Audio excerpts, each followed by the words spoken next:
குறிப்பாக இந்த 2025 குரு பயிற்சி, சனி பயிற்சி, ராகு கேது பயிற்சி என 3 முக்கிய பயிற்சிகளும் நடக்க போகுது. இதுதான் இந்த வருஷத்தோட மிக சிறந்த அமைப்புன்னு கூட சொல்லலாம். இதனால் ராஜயோகம், குழந்தை யோகம், கோடீஸ்வர யோகம் அப்படின்னு பல யோகங்கள் உங்களுக்கு கிடைக்க போகுது. அன்பான மேசராசி நேயர்களுக்கு வணக்கம்.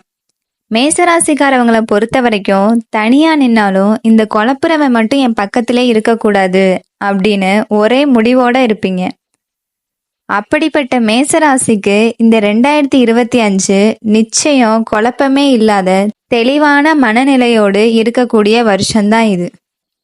நான் இதில் பணம் போடுறேனே, இது செட் ஆகுமா செட் ஆகாதா, என்னுடைய பிள்ளைக்கு கல்யாணம் வைக்கலான்னு இருக்கேன், வைக்கலாமா வேண்டாமா, இந்த மாதிரியான குழப்பமான கேள்விகள்